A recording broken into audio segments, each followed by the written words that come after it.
Salut, c'est Yoran. Je suis heureux de te retrouver pour la pensée du jour. Et aujourd'hui, nous voulons faire le tri sélectif. Enfin, tu vas voir.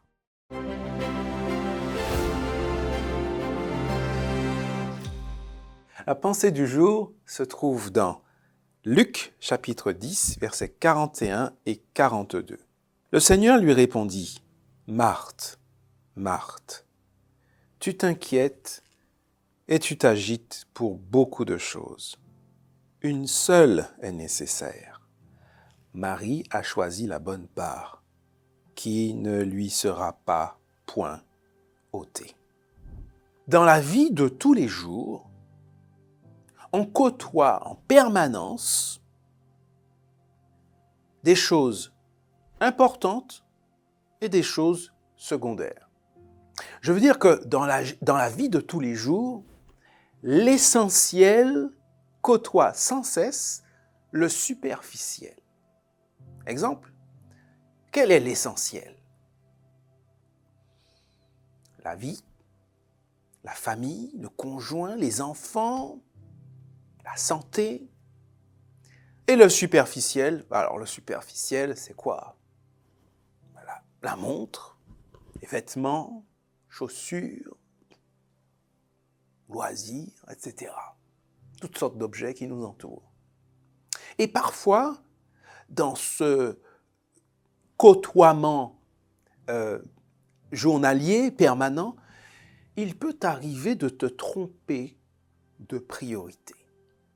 C'est-à-dire de mettre des choses superficielles en avant, de leur donner peut-être un peu trop d'importance, et de laisser des choses importantes en second plan.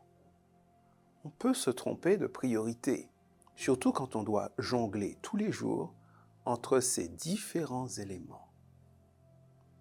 Marthe, ce jour-là, me semble-t-il, s'était un peu emmêlé les pinceaux. S'était un peu trompé sur ce qui était vraiment important et sur ce qui l'était moins. Jésus a dû lui rappeler qu'il y a vraiment des choses plus importantes. Alors, la question se pose aussi pour toi aujourd'hui. Peut-être que, à force de vivre le quotidien et de laisser ces choses en permanence se côtoyer, peut-être as-tu besoin de refaire un tri dans ton esprit, de revoir ensemble, savoir quelles sont les priorités dans ta vie, quelles sont les choses les plus importantes. Si tu as identifié les choses qui sont essentielles, alors tu dois tout donner pour ces choses-là. Tu dois investir le plus de ton énergie sur ces choses-là.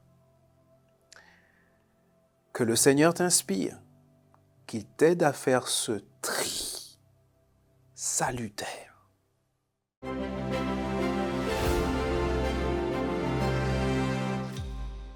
Merci pour les commentaires tous les jours. Merci pour les encouragements. Je redis encore que si tu as un sujet de prière, eh bien n'hésite pas. C'est l'occasion aussi d'être solidaires ensemble, de se soutenir ensemble. Rendez-vous dès demain pour la prochaine pensée du jour.